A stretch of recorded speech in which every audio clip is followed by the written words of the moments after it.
नमस्कार। आज हम पढ़ेंगे दोपहर का भोजन पाठ के प्रश्न उत्तर।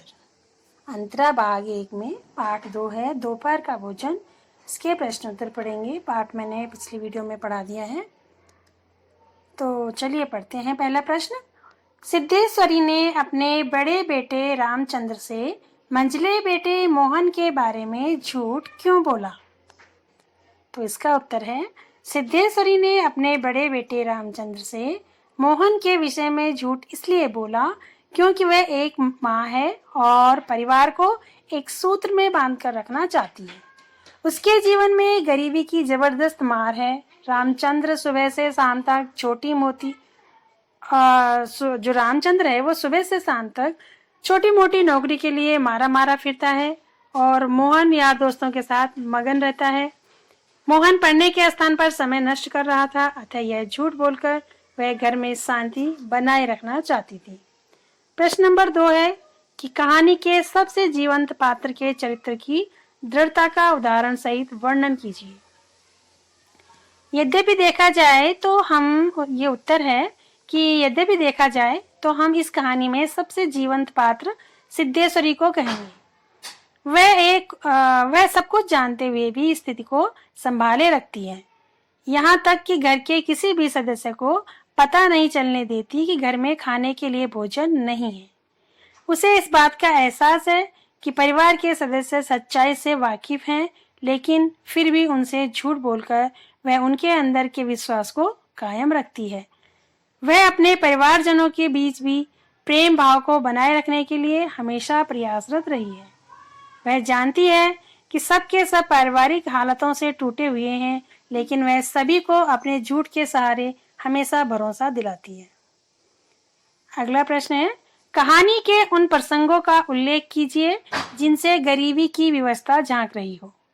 इसका उत्तर है, गरीबी की व्यवस्था झांकने वाली निम्नलिखित परिस्थितियां हैं। जैसे क है, जब सिद्धेश्वरी रामचंद्र को 2 रोटी देती है और बार बार पूछती है कि एक और रोटी दूं क्या, एक और ले लो, बेटा बोलता है नहीं। दूसरा है कि मोहन आवारागर्दी करता है, लेकिन उसे पता है कि 2 रोटी से अधिक नहीं है, लेकिन माँ उसे भी पूछती है और ले ले, वो भी नहीं कह देता है। सिद्धेश्वरी के पति उन्हें भी 2 रोटी के अतिरिक्त बार बार आग्रह करती है और लो मना करने पर भी अपने हिस्से की आधी रोटी दे देती है। उनके पति कहते हैं कुछ मीठा खाए हुए बहुत दिन हो गए हैं, अगर गुड़ हो तो 1 लोटा शरबत बना के ले आओ। सिद्धेश्वरी लाके देती है, उसे बड़े प्रेम से पीकर पेट भर लेते हैं। अगला है, चारपाई पर बीमार बच्चा बार बार माँ की ओर देख रहा था कि कुछ खाना मिले। उसके लिए माँ 1 रोटी लेकर आती है और खाएगा ये ले, यह कहकर पूरी रोटी खत्म हो जाती है। सिद्धेश्वरी 1 लोटा पानी पीकर रह जाती है। अगला प्रश्न है कि सिद्धेश्वरी का एक दूसरे सदस्य के विषय में झूठ बोलना परिवार को जोड़ने का अनथक प्रयास था। इस संदर्भ में आप अपने विचार लिखिए। तो इस संदर्भ में आप अपने विचार भी लिख सकते हैं इस प्रश्न के उत्तर में कि आपको क्या लगता है। मैं आपको इसका उत्तर अपनी तरफ से बताने का प्रयास करती हूँ कि कोई भी गृहिणी अपने पति और पुत्र को और गृहस्थी की कमजोर गाड़ी को खींचने में चाहे झूठ बोलना पड़े या सच कहीं हिचकती नहीं है। कहीं भी वो हिचकती नहीं है, चाहे सच कहना पड़े या झूठ कहना पड़े अपने परिवार को बनाए रखने के लिए।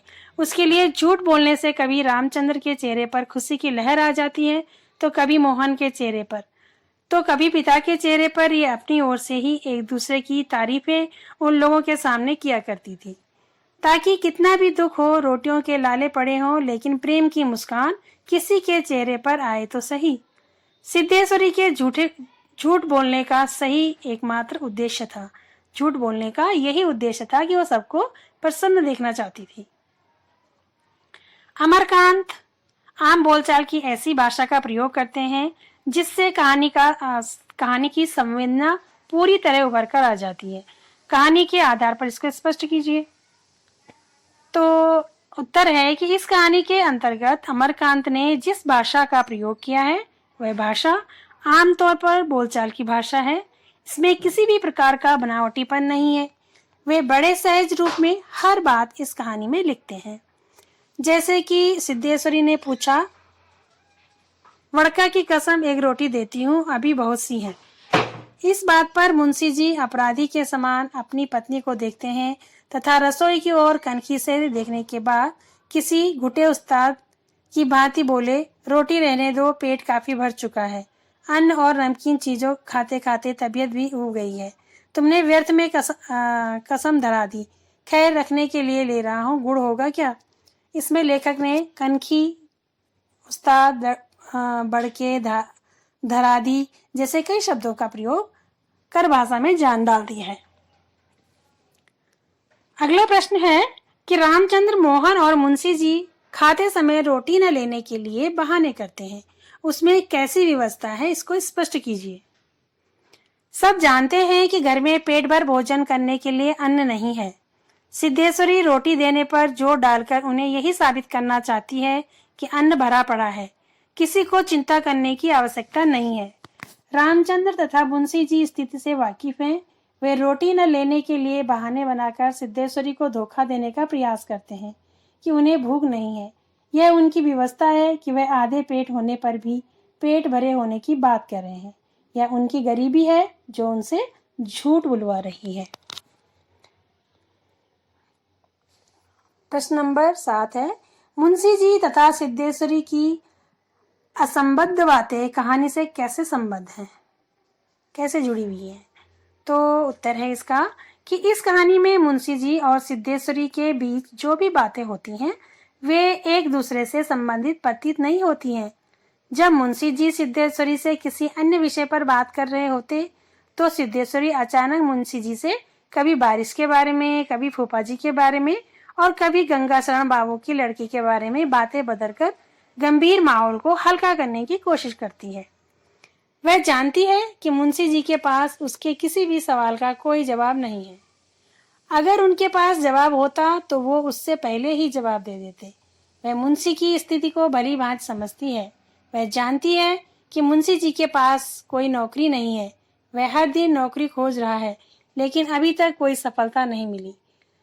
घर में कुछ भी खाने के लिए नहीं बचा है, लेकिन मुंशी कुछ नहीं कर पा रहे हैं। इसलिए हमेशा मुंशी जी घर के हालात पर बात करने से परहेज करते हैं। इसलिए वे किसी भी विषय में कम चर्चा करने की कोशिश करते हैं। उनके बीच की स्थिति को सामान्य करने के लिए सिद्धेश्वरी असंबद्ध वार्ता करती है, जो कहानी के संबंध में बनाए रखने में मदद करती है। कहानी के संबंध को बनाए रखने में मदद करती है। प्रश्न नंबर है 8 कि दोपहर का भोजन शीर्षक किन दृष्टियों से पूर्णतः सार्थक है? आपको क्या लगता है कि दोपहर का भोजन शीर्षक बिल्कुल सही है? अपने विचार लिखेंगे। तो इसका उत्तर है कि दोपहर का भोजन गरीबी का एक मनोवैज्ञानिक उदाहरण है। कहानी के रूप में प्रस्तुत किया गया है इसे, और इस कहानी में जो भी नायिका होती है वो ऐसी ही करती जैसा सिद्धेश्वरी ने किया। रसोई संभालना बहुत जिम्मेदारी का काम है, इस बात को सिद्ध कीजिए। आप कैसे कह सकते हैं कि रसोई संभालना एक जिम्मेदारी का काम है? रसोई में जितनी भी सामग्री हो, गृहिणी को उतने में ही सभी सदस्यों को ध्यान में रखकर पूरी स्थिति का समावेश किया जाता है। अगर पर्याप्त सामग्री हो तब चिंता की बात बिल्कुल भी नहीं होती, लेकिन सामग्री बहुत कम हो और सदस्यों को पूरे न पड़े तो गृहिणी की परीक्षा हो जाती है। ऐसे में कुशल गृहिणियां अपनी जिम्मेदारी की परीक्षा बड़े लगन और मेहनत से देती हैं, अपनी जान की परवाह नहीं करती। अगला प्रश्न है कि आपके अनुसार सिद्धेश्वरी के झूठ 100 सत्यों पर भारी है। अपने शब्दों में उत्तर दीजिए। सिद्धेश्वरी ने जो भी झूठ बोले वह अपने परिवार के मध्य एकता, प्रेम और शांति स्थापित करने के लिए बोले। उसके झूठों में किसी प्रकार का स्वार्थ विद्यमान नहीं था। उसके झूठ एक भाई का दूसरे भाई के प्रति, बच्चों का पिता के प्रति तथा पिता की बच्चों के प्रति आपसी समझ और प्रेम बढ़ाने के लिए बोले गए थे। इस तरह वह परिवार को मुसीबत के समय एक बनाए रखने का प्रयास करती है। अतः उसके झूठ 100 सत्यों से भी भारी हैं। झूठ वह कहलाता है जिसमें किसी का नुकसान हो। इन झूठों से किसी का नुकसान नहीं था। परिवार को जोड़े रखने का यह माध्यम था और यह झूठ अच्छी भावना लेकर बोले गए थे। अतः ये 100 सत्य से बहुत अच्छे हैं। जी हाँ बच्चों, जिस झूठ को बोलने से किसी का भला होता हो ऐसे झूठ झूठ नहीं कहे जाते। तो ये था हमारा पाठ दोपहर का भोजन। तो ये सभी प्रश्न उत्तर आप अपनी हिंदी की नोटबुक में नोट कीजिए और साथ ही इनका अभ्यास भी कीजिए। तो बच्चों, इसी के साथ आपका ये पाठ खत्म हुआ।